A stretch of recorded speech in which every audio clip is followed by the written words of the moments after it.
I stood there in my white dress, staring out at 200 faces. The chandeliers at the plaza glittered, the champagne glasses sparkled, and everyone was waiting for me to give the sweet, sentimental bride's speech. Instead, I gripped the microphone and my voice cut through the room. My parents stole $60,000 from me. The crowd froze. Forks clinked against plates. My fiancé Daniel squeezed my hand under the table, but I kept going. They didn't just steal it, they used it to pay off my brother's gambling debts in Las Vegas. Gasps rippled across the ballroom. My mom's face drained of color, my dad's jaw tightened, and my brother suddenly looked very small in his tailored suit. And that was only the beginning. Growing up in Queens, New York, I knew early that nothing came easy. My dad, Richard, worked long hours as a contractor. My mom, Linda, picked up shifts at a small pharmacy, counting coupons to stretch every dollar. Meanwhile, I learned to live on leftovers and sales racks. If I wanted something more, I had to earn it myself. That's exactly what I did. At 16, I folded sweaters at Bloomingdale's after school. By college, I was juggling 2 part-time jobs, barista at Starbucks in the mornings, retail at night just to cover tuition and rent. While my friends were going to spring break in Florida, I was brewing $5 lattes and calculating how much ramen I could buy with my tips. It wasn't glamorous, but it taught me discipline. And discipline gave me something rare: savings. By the time I turned 29, I had built a $60,000 wedding fund. Every paycheck, every bonus, every tax refund, I tucked a piece away.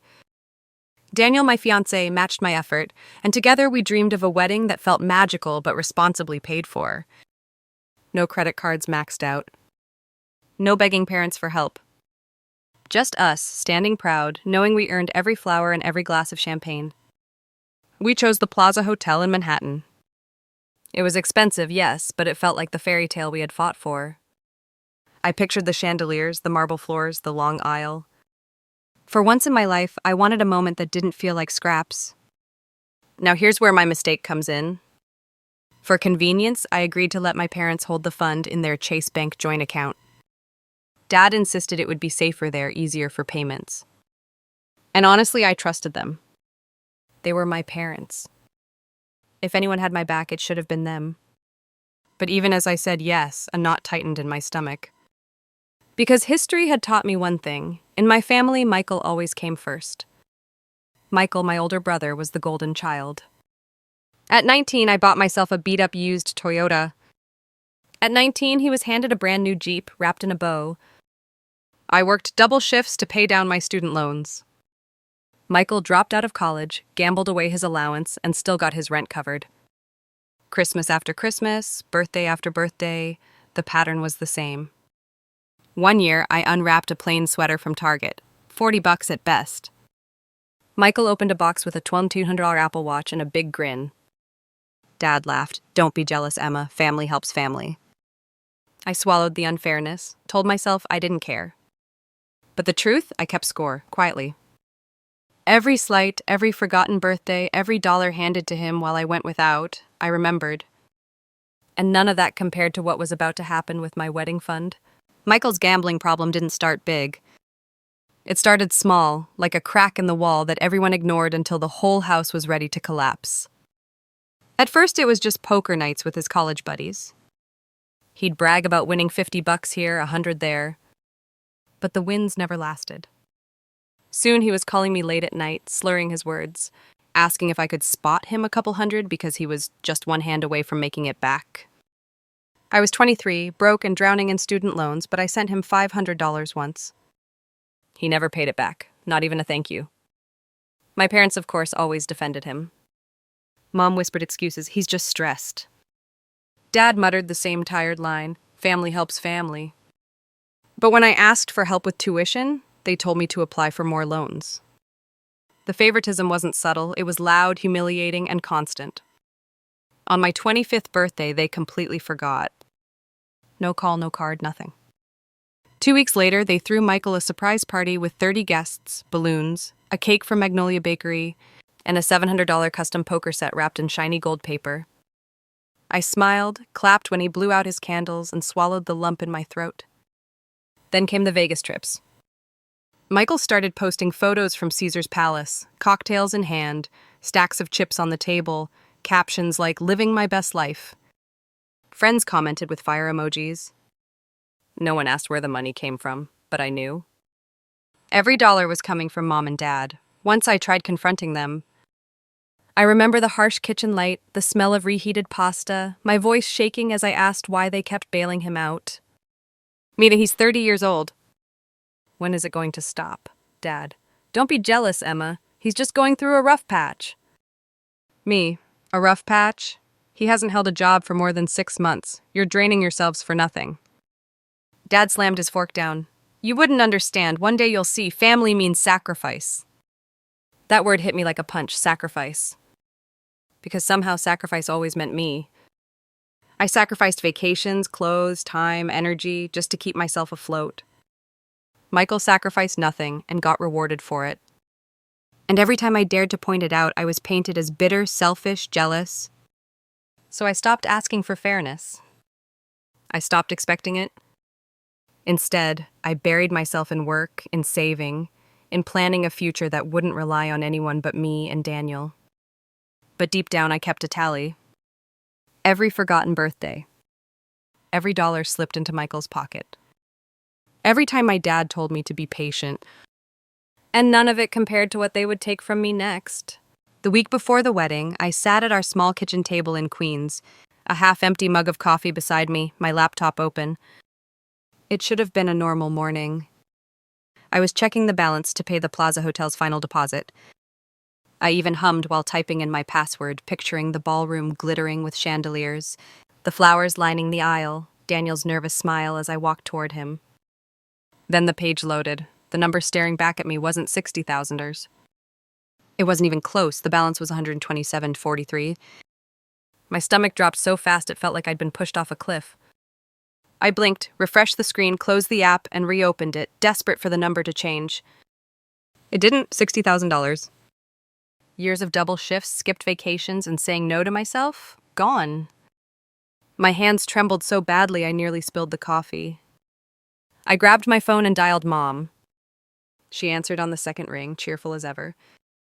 Hi, honey. Are you excited for the big day? Where's the money? My voice came out hoarse, almost strangled. There was silence on the line, long enough for my heart to pound against my ribs. Then Mom sighed. Emma, don't stress yourself right now. We'll talk later. Later? Mom, the venue needs the deposit tomorrow. Where is it? Her voice dropped, nervous. We had to help your brother. My chest tightened. What do you mean, help Michael? I heard rustling, then Dad's voice. Calm, steady, too steady. Emma, we didn't have a choice. Michael owed money to some dangerous people. If we didn't cover it, he could have been hurt. We wired the money to pay off his debts. Family helps family. For a second, I couldn't even breathe. You took $60,000? My wedding fund? Without asking me? Don't be dramatic, Dad snapped. It's just money. You and Daniel are young. You'll make more. Michael needed it now. I could hear Michael in the background, his voice low, saying something like, Thanks, Dad. The sound made my stomach twist. I slammed my laptop shut. That was my life savings, my future. How could you do this to me? Dad's voice hardened. Because you're strong, Emma. You'll bounce back. Michael can't. You should be grateful we raised you to handle disappointment. The phone slipped in my sweaty palm. My throat burned with words I couldn't say. Daniel walked in just then, holding a grocery bag, his smile fading when he saw my face. I told him everything in broken sentences, tears streaking down my cheeks. He put the bag down, gripped my shoulders, and pulled me into his chest. That night, I didn't sleep. I lay awake, staring at the ceiling, replaying every sacrifice I'd ever made, every time I swallowed unfairness. Now it was $60,000, my dream wedding, my trust. Here was the dilemma clawing at me. Should I swallow this too? Smile through my own wedding while my parents played the role of proud hosts? Or should I finally speak up, risk turning my fairy tale into a scandal just to tell the truth? By dawn, I knew one thing. This wedding wasn't going to end the way my parents expected. 2 nights before the wedding, we gathered for the rehearsal dinner at a cozy Italian restaurant in Queens. The walls were lined with old photographs of Rome, the smell of garlic bread and marinara sauce filling the air. From the outside, it looked like a perfect family celebration. Inside, my chest was so tight I could barely breathe. Mom moved from table to table, hugging relatives, her smile polished and practiced. Dad raised his glass, booming with laughter, slapping Michael on the back as though he were the star of the evening. My brother sat there in a tailored navy suit, sipping Chianti like a man who hadn't just drained my future. I pushed cold pasta around my plate, my appetite gone. Every clink of silverware sounded sharper than it should. My fork scraped the porcelain, loud in my ears. Daniel pressed his hand against my knee under the table, steady and warm, a silent reminder not to lose it. Then Dad stood, tapping his glass with a spoon. The room quieted. Family, he said, chest swelling. That's what tonight is about. No matter what, we take care of each other. That's the Carter way. The words burned hotter than the candles flickering on the tables. I gripped my napkin so tightly my fingers ached. Did he really just stand there and preach about family after stealing $60,000 from his daughter? I scanned the room.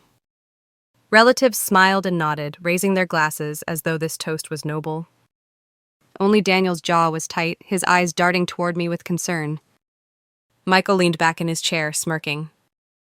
Don't worry, sis. One day you'll thank Dad for teaching us what family means. The audacity nearly made me choke. My throat tightened, my pulse hammering in my ears. I wanted to scream, to stand up and tell everyone the truth right then, to rip off the mask and let them see the rot underneath. But I didn't, not yet. Instead, I forced a brittle smile. You're right, Michael. One day everyone will understand. Daniel's hand froze on my knee. He turned to me slowly, realization dawning in his eyes. He knew I was planning something. The rest of the dinner blurred. Laughter echoed, glasses clinked, dessert arrived, tiramisu sprinkled with cocoa. On the surface, it was joy. Underneath, it was poison. When the evening finally ended, I excused myself and slipped into the restroom. The fluorescent light buzzed overhead as I locked the door and stared into the mirror. My face was pale, eyes rimmed with red. They think I'll stay quiet, I whispered. They think I'll let them get away with this. I pulled out my phone. Screenshot of the Chase account, 127 balance. Screenshot of the email confirmation. Wire transfer, $59,872.43 to Caesars Casino. My proof? My ammunition. For the first time in days, my heartbeat steadied. My mind was sharp, clear. They had no idea what I was about to reveal. The morning of the wedding, Manhattan glowed. The Plaza Hotel towered over Fifth Avenue, its white facade shining in the spring sun. Inside, the ballroom looked like something from a dream. Crystal chandeliers, gold-trimmed mirrors, and hundreds of white roses lining the aisle. Guests filled the velvet chairs, their voices buzzing like bees, waiting for the ceremony to begin. I walked down that aisle in my ivory gown, Daniel's eyes locked on mine. For a moment, I almost forgot. Almost. But the weight in my chest reminded me, this wasn't just a wedding, it was the stage. The ceremony went flawlessly. The vows were exchanged, rings slipped onto trembling fingers. Applause filled the hall, but I barely heard it. My mind was counting down to what came next. Dinner was served in the ballroom. 200 guests sat beneath glittering chandeliers, clinking glasses, laughing, cutting into filet mignon. At the head table, my parents sat proud, smiling like saints, Michael lounging beside them with that smug look he always wore. They thought they had won. When it was my turn to give the bride's speech, I stood slowly, my heels clicking against the polished floor. The microphone felt heavy in my hand. The chatter quieted until the only sound was the faint hum of the air conditioner. I took a breath. My palms were damp. Daniel squeezed my hand once before I stepped forward. Weddings are supposed to be the happiest day of our lives, I began, my voice steady. But for me, this day is about something else. Truth. A ripple of confusion moved through the crowd. Glasses paused midair. I turned toward my parents.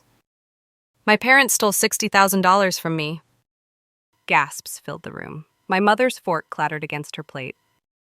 Dad's face froze, his jaw tightening. Michael shifted uncomfortably, suddenly very small in his expensive suit. I held the microphone tighter. That money was my wedding fund. Years of double shifts, skipped vacations, every sacrifice I made to stand here today. They took it, not for me, not for Daniel, but to cover Michael's gambling debts in Las Vegas. The room exploded into murmurs. Aunts whispering, cousins turning to stare, guests craning their necks to see my parents' faces. Daniel stood behind me, calm, solid, his presence like a wall at my back. I felt the strength to keep going. I looked directly at Dad. You told me family helps family. But you didn't help me. You betrayed me. Mom's lips trembled, tears welling. Dad shook his head, starting to rise from his chair, but I lifted my hand, stopping him. Don't bother denying it, I said, voice cutting through the noise. I have proof, and tonight everyone deserves to know what kind of people you really are. The ballroom had gone dead silent again, 200 faces, watching, waiting. And they had no idea this was only the beginning. The silence shattered as Dad shot up from his chair, his voice booming across the ballroom. That's a lie. She's exaggerating. Don't listen to her. Mom clutched his arm, her face pale. Emma, please, not here. You're confused, sweetheart. You must have misunderstood. Murmurs rippled through the guests. Some leaned closer to whisper, others just stared wide-eyed at me, forks frozen in midair. Michael sank lower in his chair, tugging at his collar, sweat beading on his forehead. I steadied my breath, microphone tight in my hand. Misunderstood? The balance in my account is $127.43. Do you want me to show everyone the transfer confirmation? Dad's jaw clenched, his voice grew sharper.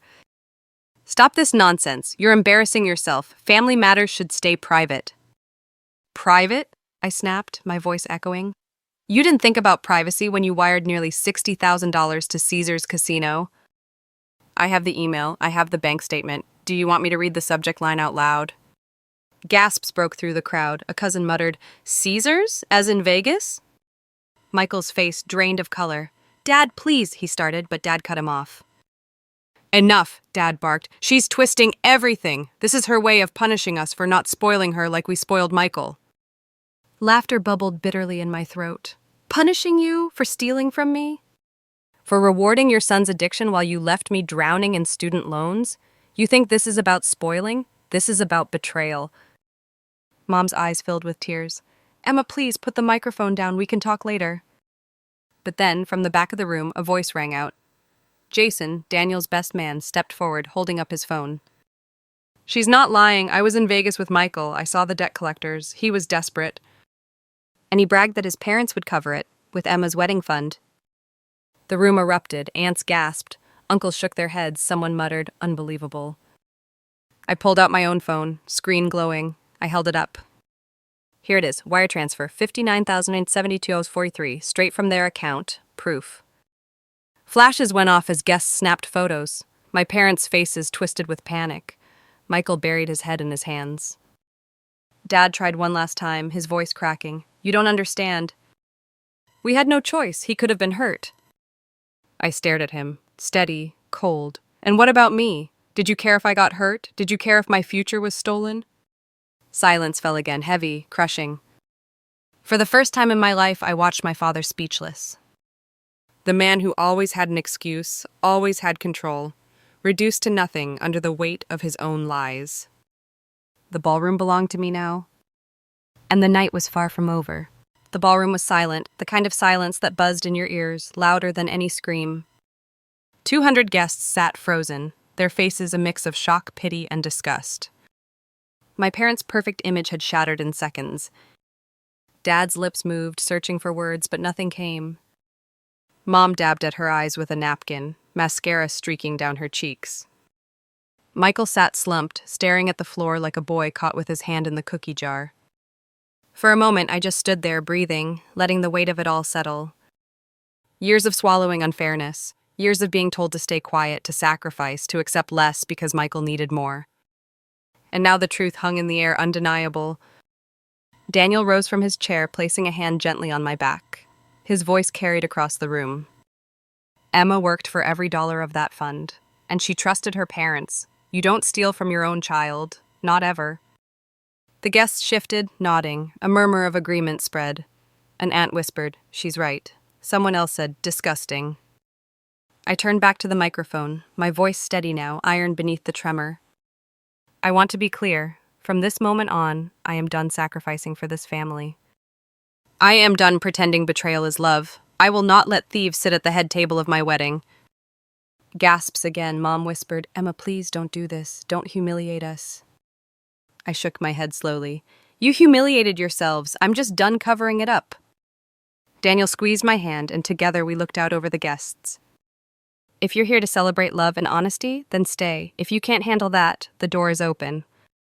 There was a long pause. No one moved. All eyes turned to my parents. Dad's chair scraped loudly as he stood, his face red with fury. Fine, we're leaving. But one day, Emma, you'll regret this.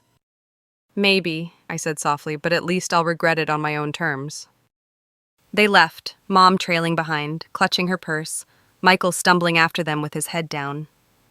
The doors slammed shut behind them. The ballroom exhaled.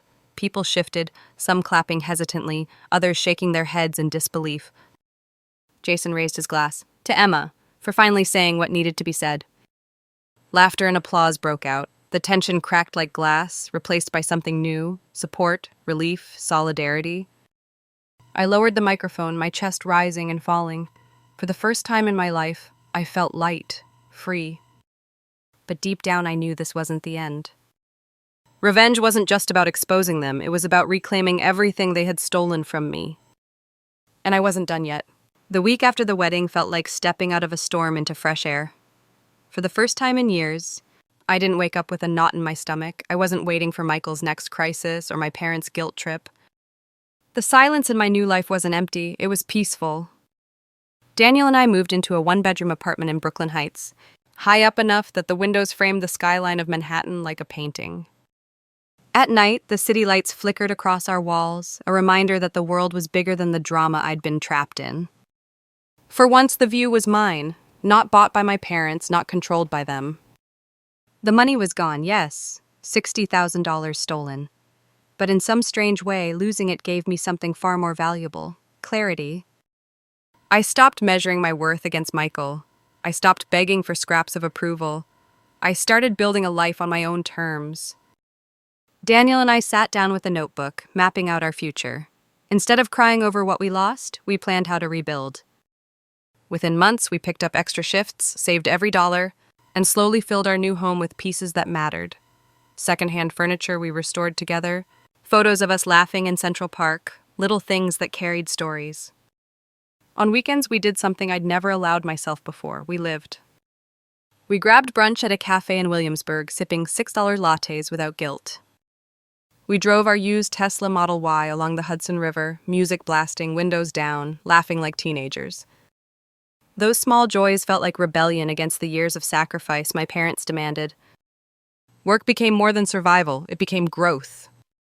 I applied for a management role I'd always been too scared to try for, and when I landed it, Daniel popped open a bottle of cheap champagne in our tiny kitchen.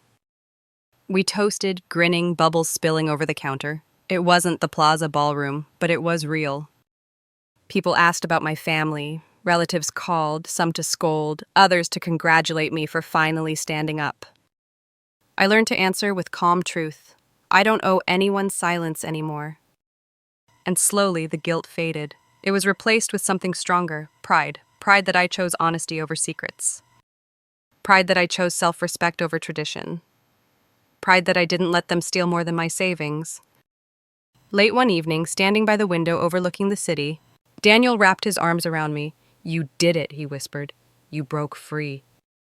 I smiled, leaning into him. For the first time, I believed it. I wasn't just a daughter anymore. I wasn't the scapegoat, the forgotten one. I was Emma Carter, and I was finally undeniably free. Word traveled fast. Within a week, the story of my parents stealing $60,000 had spread through our extended family like wildfire. Relatives who once praised them for being devoted parents now whispered behind their backs. At church, old friends avoided eye contact. Neighbors who had attended the wedding told the story again and again, each time with more gasps and shaking heads. My father, the man who loved to brag about his reputation as a provider, found himself isolated. His contractor business suffered when clients pulled out, not wanting to be associated with someone accused of stealing from his own daughter. His phone stopped ringing with new jobs. Pride had been his currency, and now it was bankrupt. Mom tried to reach out, leaving tearful voicemails. Emma, please, families fight, but we can fix this. I never called back.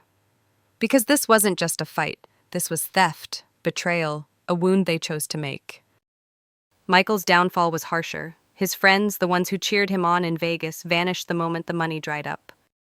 Word about his gambling debts leaked into his circle, and suddenly no one wanted to be seen with him. Debt collectors kept calling, this time with no parents to bail him out. He was left to face the reality he had spent his life running from. For the first time, the golden child stood alone.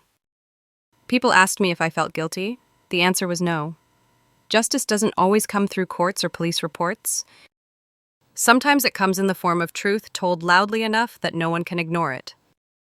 My parents lost their image, my brother lost his safety net, and I walked away with something they could never steal, my self-respect. Justice had been served. When I look back now, the wedding wasn't ruined. If anything, it was reborn. Not as the picture-perfect day my parents wanted, but as the moment I finally claimed my own voice. For so long, I thought family meant loyalty, no matter the cost. I thought blood was thicker than betrayal. But standing in that ballroom, microphone shaking in my hand, I learned something different. Family isn't defined by last names or shared DNA. Family is the people who choose you, who protect you, who don't ask you to sacrifice yourself just to keep them comfortable. Daniel is my family. The friends who stood by me that night are my family. The strangers who clapped when the truth came out, they reminded me that justice doesn't always wear a robe or carry a gavel. Sometimes justice is simply telling the truth in a room full of lies. Do I miss the parents I thought I had? Sometimes. But I don't miss the silence. I don't miss swallowing every unfairness until it strangled me. I don't miss living in a house where love was conditional and sacrifice was demanded without return. Walking away wasn't easy, it never is, but I've learned that peace is worth the price of distance. And sometimes, revenge isn't about hurting someone back. It's about choosing yourself when they never did. So here's my question for you. If you were standing in my shoes, holding that microphone, would you have chosen silence or would you have chosen truth? If this story struck something in you, don't forget to like this video and subscribe to Heartless Revenge. We share stories like mine every week, true tales of betrayal, justice, and the kind of revenge that stays with you long after the screen goes dark. Share your own experiences in the comments below, because your story, your voice, might just be the next one we tell.